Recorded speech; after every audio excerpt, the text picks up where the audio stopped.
I'm having a little conversation with Ramo, and we're kind of deep as well, like, you know, some of the stuff that we think about. By the way, the camera quality may be shit.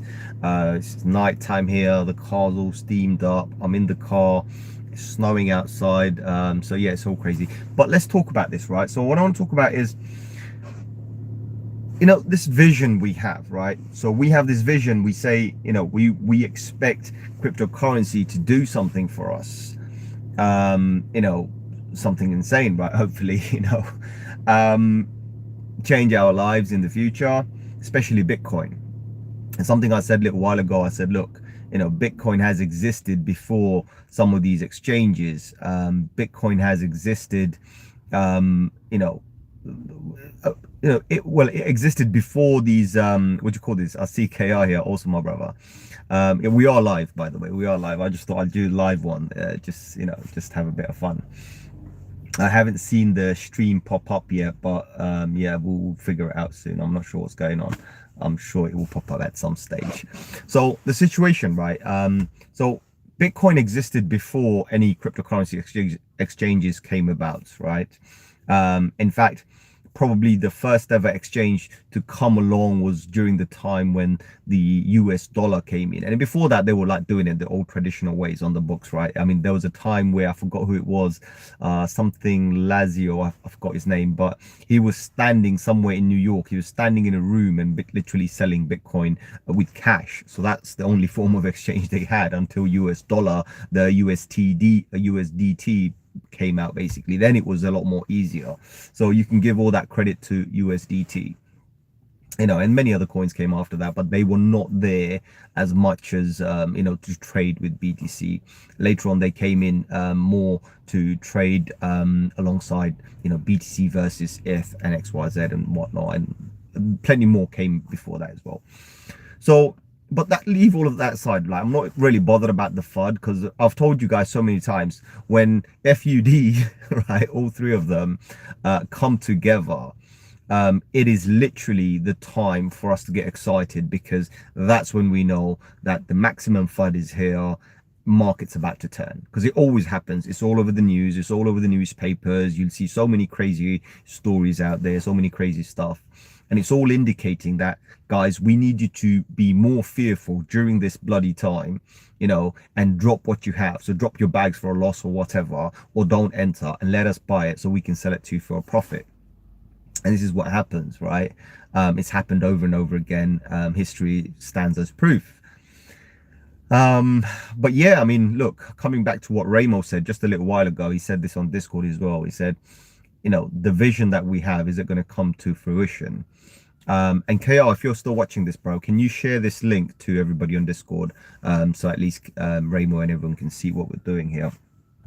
I will also double check what's going on here, if anything's popped up. No, nothing's popped up, so I have no idea what's going on here. So yeah, I'm probably going to see the link later on.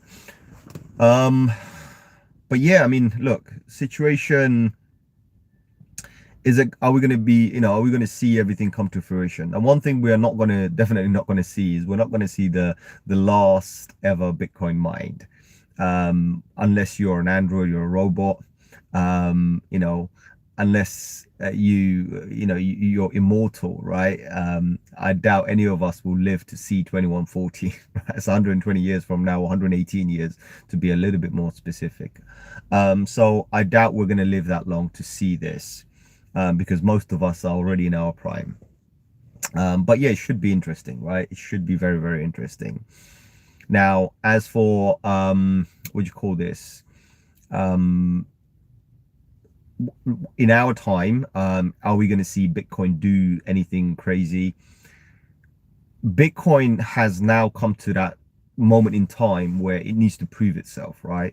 And I've mentioned this before as well. I said, look, guys, Bitcoin originally was created as a, you know, peer-to-peer currency, something that you would, I see Ramo, also my brother, thank you very much for coming to the show. We were talking about you actually as well, so you can rewind back and see what we're talking about. And actually, I'm still going to be talking, so it doesn't matter.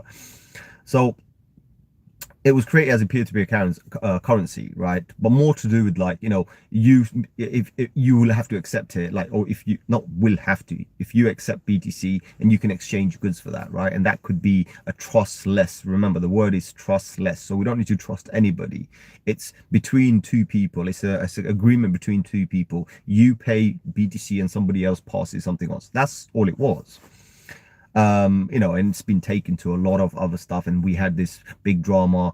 Even now we still do. A lot of people still talk about it becoming the global reserve currency, and I've talked about this. It's impossible to make it into a global reserve currency, solely because majority of the cryptocurrency is distributed, right? So for anything to be a global reserve currency, a particular country will have to have a lot of it in their reserves to call it a global reserve currency. It's not gold. It's not gold 2.0. It has attributes of gold, so similar attributes of what gold does, like it's hard, it's scarce, except gold is not limited. BTC is limited, so it one-ups the gold as well, right? So, and I'm not even going to go into the gold subject here, but that's what I see, right? It's not going to be a global currency. However, it was created so that the banks couldn't manipulate and mess up certain things. And this is what the money makers do, right? I call them money makers because that's what they do. They print money whenever they like, whatever amount they want. And, just to serve their own purpose, right? Serve their own agenda, global agenda, wars, this, that, whatever, you name it. They print money for everything, literally, right? So this is what the BTC was created to kind of counter, right? And it's hasn't proven anything. Let's be honest about it. BTC was created after the financial collapse of 2008, so it didn't prove anything. BTC's been around all this time. It hasn't proven anything. So a lot of people have come along and says, this is what BTC is, this is what BTC does, this is what BTC is going to do.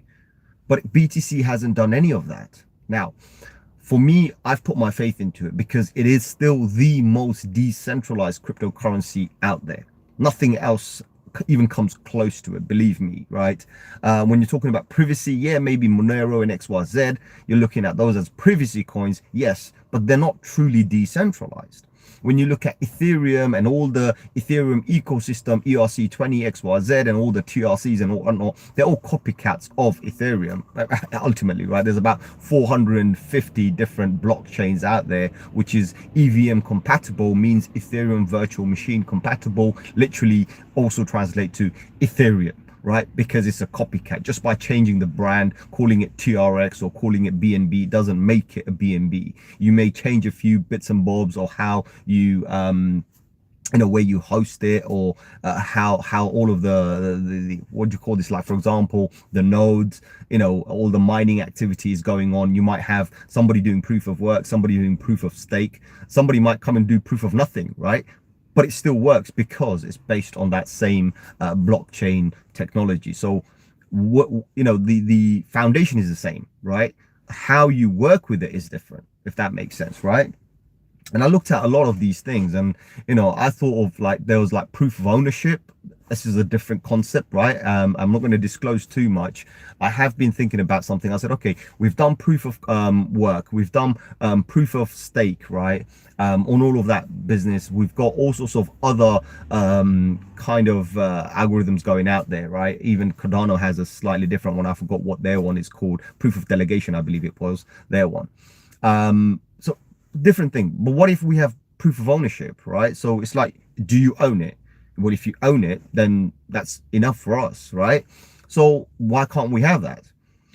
And technically, in my own words, okay, BTC is mined with proof of work, but BTC is actually proof of ownership because you own the BTC. Nobody can take your BTC off you. However, if you look at Ethereum, well, they can reverse the Ethereum. So think about that. And I'm not having a go at Ethereum, by the way, guys. Absolutely not having a go at Ethereum. I still like Ethereum as my number one altcoin. All right, so Ethereum is still my number one altcoin. It's the number one crypto, but not Bitcoin. Think about that, right? So Bitcoin is Bitcoin, everything else is everything else. I've mentioned this so many times, and that's how I'm going to leave it, and it's going to be there. So coming back to Bitcoin, some of the dreams and some of the visions we have for Bitcoin is we want Bitcoin to be able to help us more financially than anything else. Let's just be honest with ourselves, right? We're not all these true believers. This is not a religion, right? Where we believe in the unknown and the unseen, right? No, this is not a religion, right? This is Bitcoin. This is a proven algorithmically correct Bitcoin. So, well, that's the name Bitcoin, but it's a program, it's an algorithm. We understand it's there, it's proven. Everybody believes the same thing, unless we have a Mandela effect where we believe something, but something else is going on. That's a different story, right? We can talk about that if and when something does happen like that. So, but currently we're looking at BTC, and we can see that there's 21 million coins, approximately almost 19 million coins have been mined. So we know there's 2 million remaining, and we know there's 120 years or 118 years remaining for that last coin to be mined. We know that the mining, doesn't matter how much mining capacity you put in, the more you put energy you put in, the more valuation BTC has. When the energy comes down, BTC also comes down in valuation. So this is a one that a lot of people don't notice, right? More and more people plug their computers to mine BTC. The hashing algorithm, the difficulty goes up. More people means more difficult, right? Less people means less difficult. Now, this is a good one, because when it's less difficult, there's less computers on as well. So you're using less energy. But at that same time, we find it's a very big coincidence that it's also the bear market, right? Now, we know a lot of the miners usually switch off their mining machines around that time, which is absolutely fine. It doesn't make much of a difference. Again, we only need one computer to be switched on. Even a single GPU computer, we don't need an ASIC miner, right? A basic computer can actually mine this for us and, get the reward, right? Whatever it is. So, BTC will not be, let's just go through a list of stuff, right? BTC will not be a global reserve currency, according to me at least, right? And this is all my opinions, guys. This is not a financial advice. So you do you, I do me. But as I said, I'm not a financial advisor. I'm not going to give you financial advice. I'm just going to tell you what I feel BTC is going to do and what it's not going to do. It's not going to be a global currency. It's not going to be your CBDC. It's not going to be your everyday currency. It's not.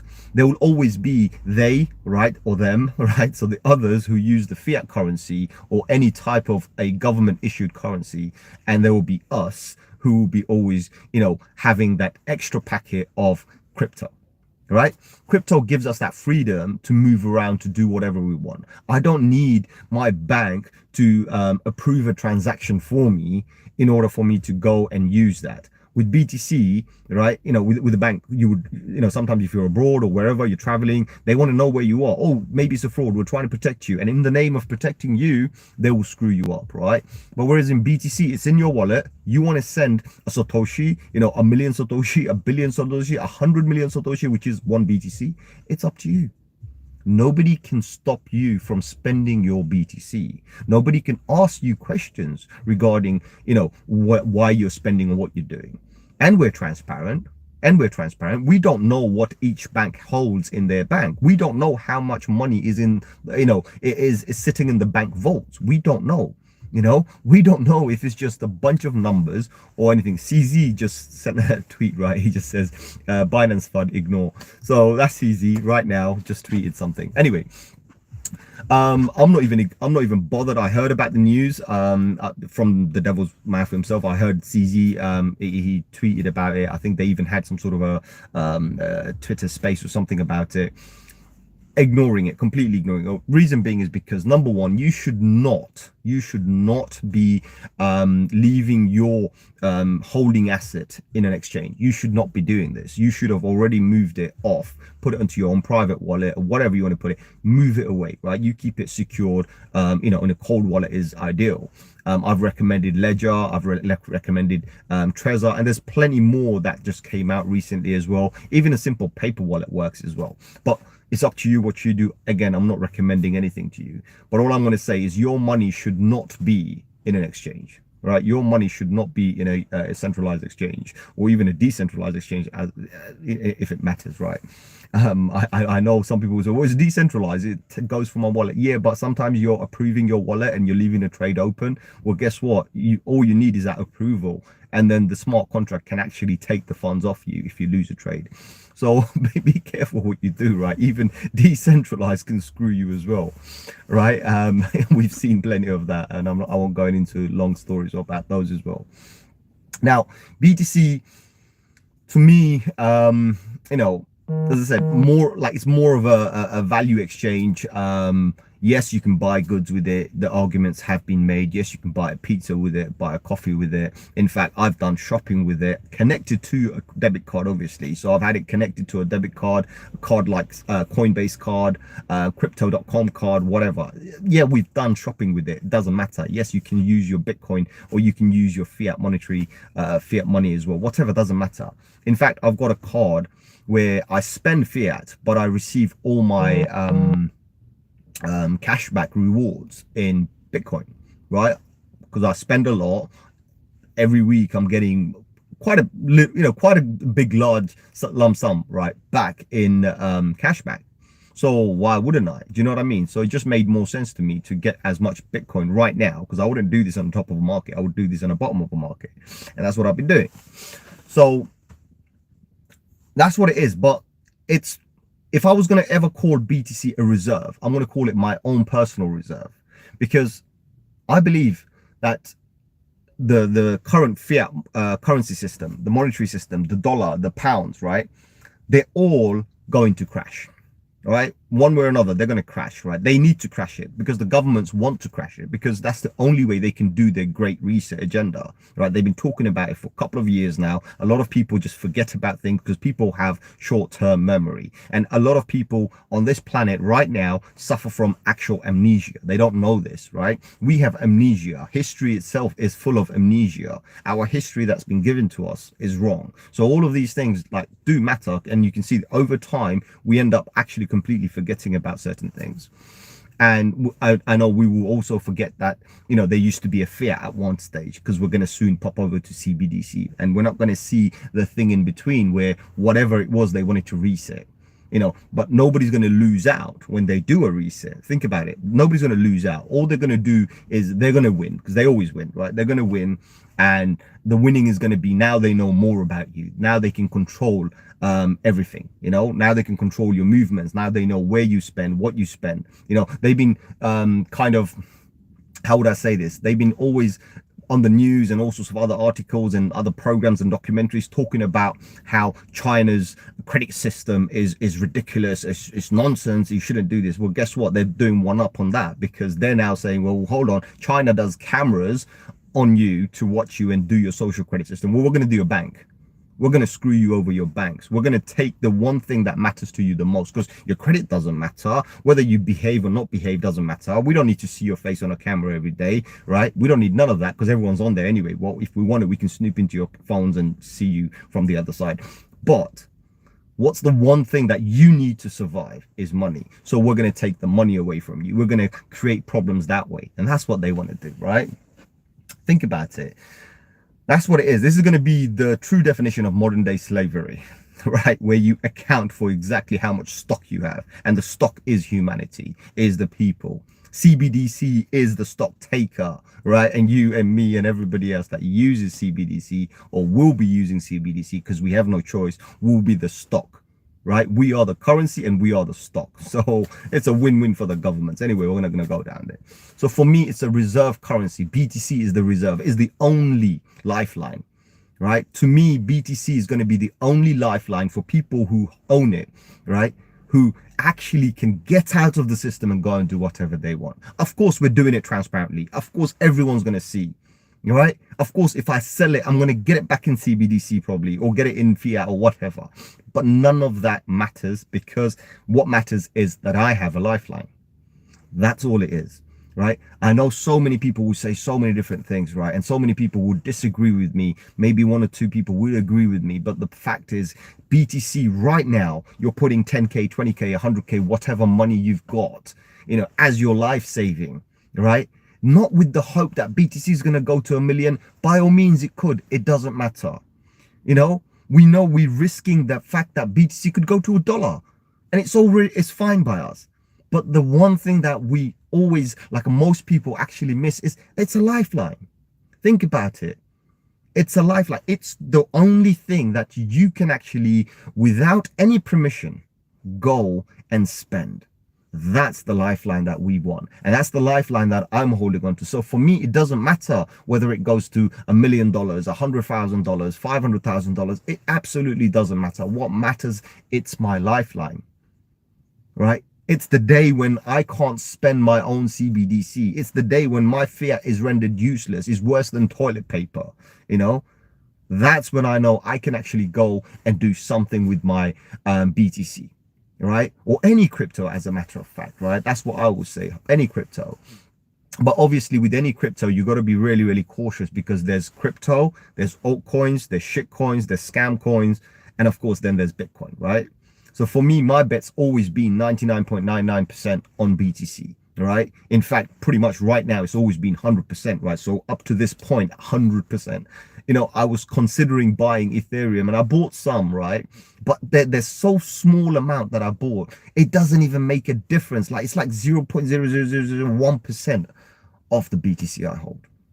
And I want to keep it that way, right? I don't want to go into alts. And I've mentioned this, KR's here on this live right now. KR's here. And I've mentioned to KR, I said, KR, it is not the time for us to look at altcoins, right? We need BTC to make the first move. Then we're going to jump into altcoins. We want to accumulate as much BTC as possible right now before we move into the altcoins. I've mentioned this. You're live on the channel. You can actually vouch for that if you want, because that's how I saw, right? I said, no, I can't touch altcoins. It's not the time for it. You know, I'd rather be on a boat, on an altcoin boat, right, while it's pumping. It doesn't matter if it does 100% before that, if it does a 10x, because I know when the BTC boat moves, right, leaves the yard, leaves the docks, right, and it's about to pump, guess what? Those alts that did 10x would do another 100x easy. So I'd rather be on a winning boat, knowing that, okay, this is going to go further because now the market momentum is here, then take the risk that, hold on, the boat might be overfull, we might sink, right? I'm not sure if the analogy makes sense, but that's what it is. Because when something pumps, everyone jumps onto it. Guys, the boat has a limit, right? If something's done 10x, you know, especially on this kind of a bear market, if something's done a 10x, what would you think they're doing? They're going to cash out, bro. You're going to be a bag holder. so that's the kind of reality that, you know, a lot of people don't see. That, you know, there is a lot of stuff, you know, we have to look at things in a different way. I know I've been silent, but that's because there's nothing else to say. You know, if I show you a chart, it's broken. The charts are broken. The charts cannot tell you what direction the market's going to go. The charts right now are undecided. People have been talking about a double bottom. Well, guess what? I haven't even seen a double bottom. There's only a single bottom. Look at your monthly candle. There's only one bottom. There's only one bottom. Where's my double bottom? It's not there. But what you see, a lot of the guys, a lot of the TA guys will come out and move around the time frame to kind of make it into whatever they want. So if they want to say it's a double bottom, they'll show you something that shows a double bottom. But I don't see that. I don't see that. I do see that on the monthly, we bottomed out and we're right now on a trajectory moving back up. So I do see that 15,500 or whatever it was, right, was our bottom. That's the good news, right? And now we're moving up, but we haven't come to the confirmation point. So for me, what am I going to say? Right now, it's undecided. We don't know. So charts are broken to me. If I'm going to tell you the market's going to do something, then I'm lying, all right? And if I'm putting the facts on the chart for you, it's a lie. It's all a lie, right? The only thing I can say is there's a time where we predicted, and I'm still standing by that. I'm standing by my prediction, not even a prediction, but projection we made, right? I'm standing by that the market will do this, right? We said if the market comes down to this level, it will do this. And around this particular time, it will do this. If it doesn't, it will go down, it will do this. And we've gave the whole scenario. Based on the scenarios, we know that the $17,300 level was our base, was our bottom, based on the facts on the chart when I'm talking about the body of the candle, not the wick of the candle. Because I know everyone says the 2017 high was 20K. No, it wasn't. That was a wick. That's the moment everyone dumped on you. The body of that candle, where the candle closed, is where it matters, and that was 17,300, and that's where our bottom was. Did we peak down? Yes, 15.5. So what? Did we hover around 17k? Right now, are we there? Yes. But what are we doing? We're building a base. We're building a very strong base, right? So once we build that base and then we get some sort of a level of confirmation, and I'm looking for a monthly confirmation, because a monthly candle close is very important, because I don't mind if it's red. I don't care if it's a red candle. But if it closes with a body higher than where we are right now, even a slight higher, that tells me the market momentum has changed. It's not bleeding down anymore. It wants to move up as these lows and these pressures are getting, how would I say this? Like, there's not enough energy to it. These low candles, these red candles, as they get smaller, it only tells me that the bears are losing energy. The bulls are gaining momentum, and we start moving up. That's how I see this, basically. So for me, this is it. I'm just bullish. I'm going to be bullish about it. I've mentioned to everybody on Discord as well that, guys, I am not going to buy any more BTC after December, because I've got a feeling that after December, whatever's about to happen is going to happen. Whether it goes up or down, it doesn't matter. I know some next level shit is going to go down. It's not going to be in crypto. It's going to be in the global financial markets, the fiat currency market. Something big is going to go down, and that's what I'm preparing for. I'm telling you, I'm afraid what's going to happen when the dollar collapses, when the GBP collapses, and dollar especially, because dollar is the global reserve currency. So I'm afraid when all of these collapse, what are we going to do? Honestly, that's exactly what I'm afraid of, because I know a lot of people might say, well, what's going to happen? It's going to be replaced by something else. Yeah, but there's a lot going to happen, right? Because you're talking about changing something completely. It's not like, oh, this year we've got a note and then we're going to take this note out of circulation and then bring you a fresh note or something like this, and it's still fine because the money still, it kind of merges, and then the new one becomes the same as the old one. No, this is a whole new system, so QFS kicks in possibly. What QFS? What are you talking about? I have no idea what you just said there, bro. Let me just see. Let me see. Hold on. Let me see live chat. Let me see. QFS kicks in possibly. Who's QFS? I have no idea who QFS is. Are we talking about quantum fiat system? Anyway, I'm not sure, but I'm just like, as I said, for me, BTC is more of a personal quantum. Yeah, quantum. Okay, awesome. Quantum. Yes. I mean, but look, even if we talk about quantum, it's a whole different story. I think quantum has been kind of portrayed slightly differently. Look, quantum computers do exist. They already exist, right? But they're not for an average Joe like you and me. It's like when the first ever computer was made, it was a big room, right? The computer was the size of a room in IBM, right? It wasn't for an average Joe like you and me. Quantum computers do exist. They've already been working on it, but they're probably trying to go even further with what they got. And the one that they're going to release is going to be a 20-year-old junk anyway. So we're never going to have the latest technology. Don't even think about that. There's a proven fact, right? I think if you search Google, you'll find this article that when what's his name, Steve Jobs, the founder of Apple, when he died, someone robbed his home, and what they found was there was another 4 or 5 prototypes in his home, and those prototypes are the future. So he was already working on what he was going to release years into the future. Think about that. And as far as I can see, all the iPhones that we've had so far is literally based on the same iPhone 5S. Think about it. It's actually the 5S. After the 5 or the 4, I can't remember, they haven't really changed much apart from the software and some hardware. The design is exactly the same, but those devices that he found, that thief found in Steve Jobs' house, was out of this world, was completely different. So this is what I'm trying to say. It's like the technology that we are using is probably 20 years late. We're never going to use the latest technology. So when we talk about quantum computing, all these hoo-ha about quantum computing, believe me, they've been working on it and they are still working on it. But the time we actually use it, or even as a retail or even government base, when we do get to interact with it, it will be ancient, right? And they'll already be working on something different. So not too bothered about quantum either. It doesn't make any difference to us. And we do need quantum computing as cars, technology, and all sorts of other stuff are now being integrated into technology. And Elon Musk talking about Neuralink, where he wants to integrate humans with computers. Well, when you talk about all of that, you need quantum capability, because you need to be able to process so much faster. So yeah, humans are going to be like cyborgs at some stage, right? I see Bubble here, awesome, my brother. So that's how I see this. So yeah, quantum, let it come. I don't really care. I'm not fussed about quantum computing. I'm not fussed about what's quantum going to do to crypto. I mean, maybe what quantum is going to do to Ethereum, that's something to be worried about, because if quantum computers can write smart contracts faster than Ethereum, then Ethereum is fucked. You know what I mean? So excuse my language, but that's the truth.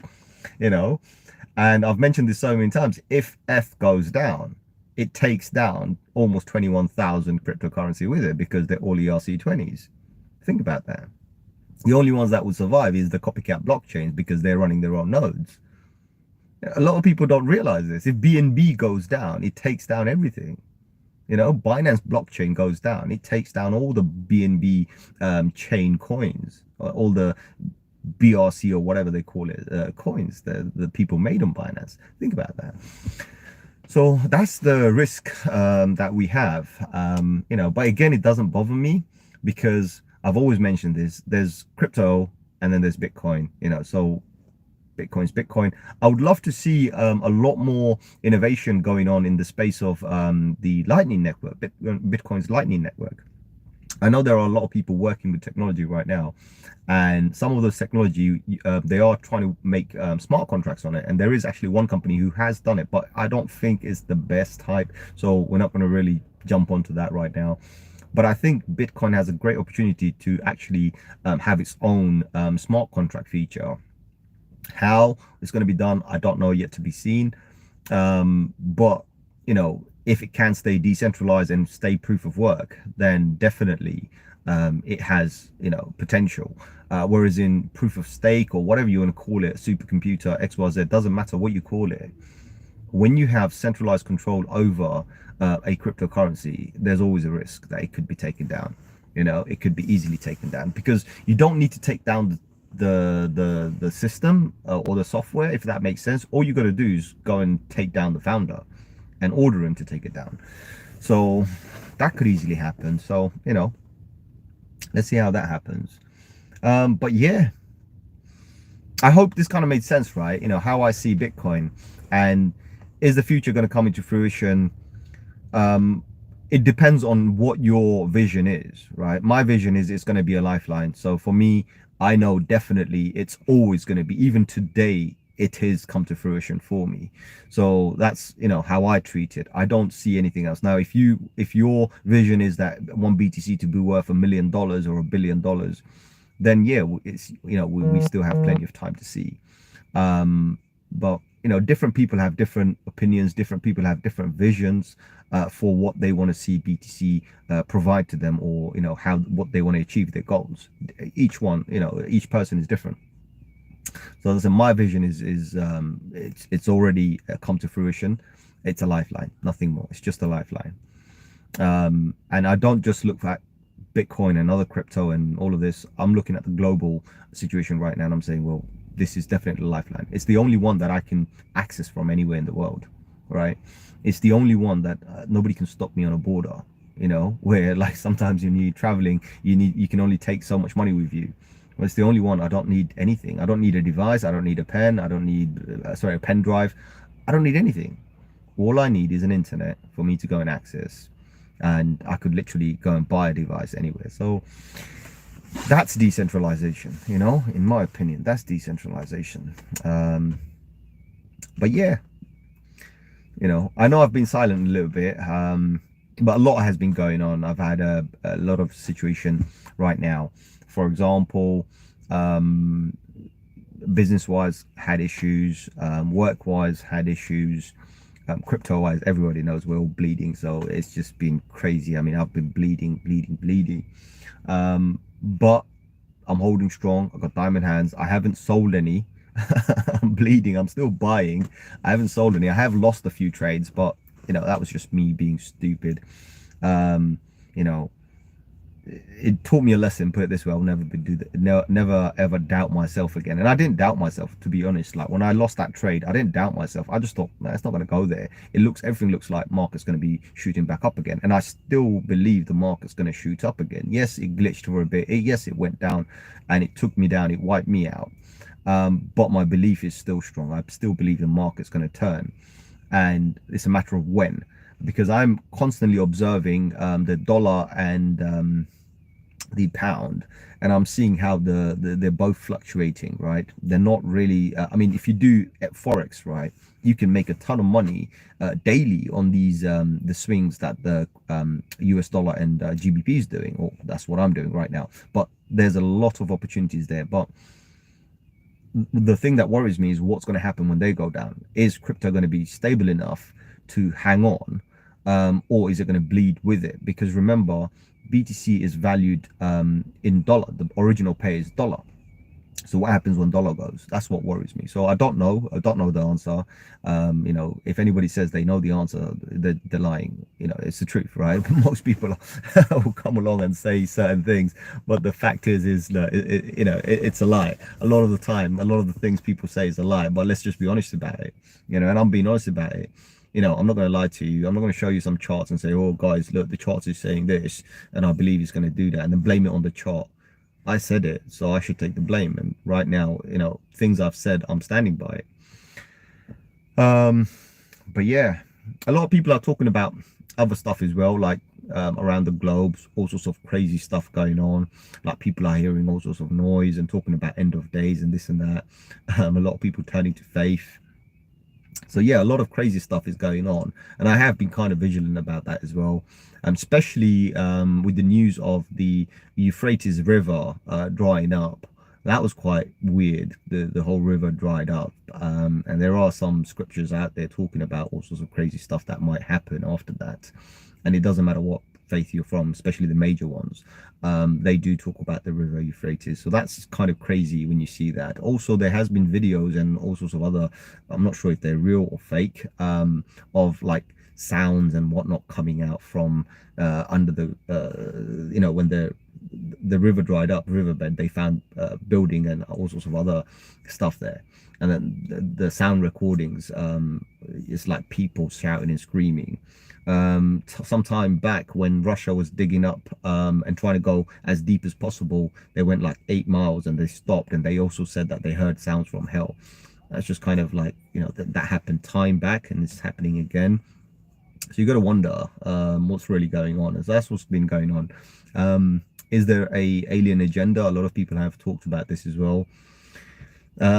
Yes, Raymond, I heard about it. So yeah, chains and demons. Yeah, it's weird, isn't it? It's weird. I mean, so I looked at that and it doesn't make any sense. And also Russia talking about it years ago, and now this happening in Euphrates. You got to wonder, it's like, what's really going on, right? And where's all that water gone as well? I know a lot of people have been talking about disclosure and talking about how we might have a massive alien disclosure, like the governments and whatnot maybe telling us about aliens. Now there are two types of aliens, right? There are those type of aliens that everyone else talks about, your grays, this, that, whatever. I think there's 125 different aliens out there, including the Tartarians, right? I'm not bothered about any of those. I think there's something bigger going on, right? So I've always been quite adamant. I've always mentioned that I believe that there is an alien civilization living on planet Earth, and that's us. Right, if you look at the statistics and if you look at how nature is, we don't belong to nature, right? We've never been part of nature. I mean, if you look at monkeys, chimpanzees, gorillas, this, that, whatever, it doesn't matter. Evolution happens, but over millions of years, and they just don't flip from one species to another. They're still the same. They may have new traits or new skills, but they're still the same thing. The only reason a lot of them died out, like like the dinosaurs and this and that, is because of global catastrophes. Humans just don't belong. It just doesn't make any sense, right? We don't look alike. Unlike the monkeys, they all look alike the same. We don't look alike. Our species is so different in so many different ways. We have the capability of opening our minds and learning new languages, learning new skills, learning new things. being explorers, you know, always trying to better each other. And that just says that there's this competitiveness inside us to always do better and be better. And that can only come from an advanced civilization. And I believe we're part of that advanced civilization. However, I also believe that we have amnesia, or we have the perception of amnesia, because we rely too much on our historians to provide us with the history. And the history that is provided is not correct. It's only a version of whatever they think and whatever the academia thinks, right? And they're not willing to change history accordingly. So if new evidence shows up, they should be able to change this, but they don't. Okay, so see you later, bro. No worries. Yeah. So history, the way it works is like the historians are writing it, but at the same time, nobody is really going back and changing the books because they don't want to, because the credit has already been given. So that's a little problem we have. But I believe that if we open our minds and if we stop making everything, you know, historically correct, right, or trying to put our own views onto it, and open our minds and say, well, hold on, maybe there's something else there, I think then we will discover that the only aliens that have been living here probably awoke, is the same as us, and they are going to open this, and we probably have some distant cousins somewhere else. I can see everyone's dropping off right now since I started talking about aliens. But listen, I'm not going to make this any longer anyway, so I'm also going to go. I've got to go somewhere. It's about 5:20 here. That's why I've been looking at the time. But I hope this was informative, especially about the crypto part. Forget the aliens. We're not going to talk about Tartarians and this and that, because as soon as I did, I realized everyone dropped off. So maybe on another day when we organize aliens, we will talk about it, because there is a lot more about history as well. I mean, history itself is not what we think it is. There was this article I read, or I think I watched a documentary, I can't remember, but someone talked about how the modern day civilization is around 6,000 years old, and how we've had approximately an average of 6,000 wars in the 6,000 years, right? That's like one war every year. And what they mentioned was how wars also change history, because when one faction takes over another, then the history is written in the favor of the other faction, and that's how history also changes. So if we factor that in, things completely change. Mind-boggling. So if you did watch it to the end right now, this is something for you, some food for thought. So other than that, guys, like, share, subscribe, and I hope to catch you on another one very soon, and maybe another live just like this. I don't know, but we'll see. Other than that, guys, like, share, subscribe. I'll catch you on another one very soon. Adios, my amigos.